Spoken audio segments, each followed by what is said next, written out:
Palsy. What's going on, Secoya Nation? Dr. Schilling bringing today's wellness wisdom. We're diving into Bell's palsy. Now, this is something that people experience at different times. It could be triggered by a bunch of different things, stress from viral things, the body's upregulating, things of that nature. So for you to understand what Bell's palsy is, we want to look at the brain-body disconnect. That's what we're always here for, teaching you concepts of German new medicine, brain-body disconnect, brain-body conflicts, and things like that. So when you think of the face, there's two major nerves we're thinking about. We're thinking about the trigeminal, which has 3 branches, forehead, cheek, and lower. Then you have the facial nerve, which is 7, so that's 5 and 7. And these can show symptoms of sensation changes and movement changes, like drooping faces, twitching, fasciculations, if you will. It can be inability to close an eye, droopy eyelid, droopy mouth, inability to articulate effectively based on your speech, and these are all the kind of things people face. So we want to dive into that to help you understand what's going on there. So if we think about cranial nerve 5 as a general rule of thumb, the trigeminal here. Some people have trigeminal neuralgia, which is pretty painful, different topic. But think of emotional numbness. So cranial nerve 5 is emotional numbness. And now cranial nerve 5 can do sensation, it can do jaw reflex, and it can do chewing. Okay, those are the 3 functions there.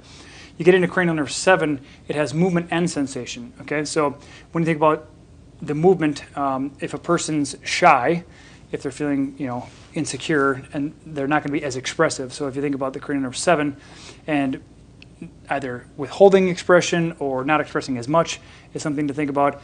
It can also be emotional volatility. Like, so for example, if I have someone in my life who is emotionally volatile, which means volatile means like ups and downs, like 1 minute hot, 1 minute cold, 1 minute jovial, next minute freaking out, just explosive, if you will, or it could be numb too. It could be just shut off.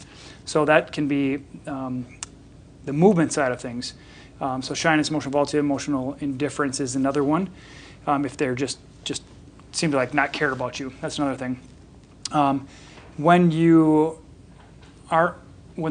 commands you receive are out of your control, that can affect your ability to express. Your brain may have a disconnect that says, I can't express what I truly want to express, and then that changes your ability to express facially. So that's where the movement of the facial nerve comes in. Because you don't want to be forced.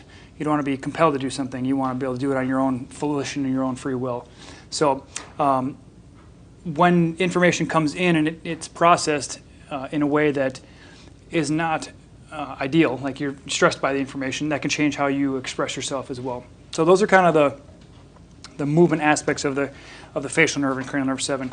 The sensation part, not too dissimilar from cranial nerve 5, where it's numbness. We're talking about things like if I'm suffering, if there's humiliation, if I don't know, like think of someone's embarrassed, or they feel like they have.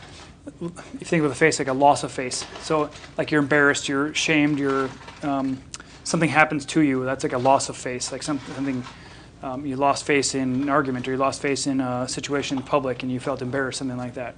So again, it's all about the face and the brain. The face is the expression of the brain's conflict, and so the brain is processing things differently.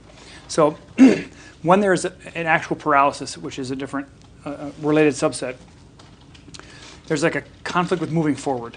And so if you're having trouble, like I don't know how to process this information, I don't know how to move forward, that can actually create that paralysis, right? The motor cortex is all about how to articulate what I'm feeling expressively, whether it's my hands, my face, my body language, whatever it might be.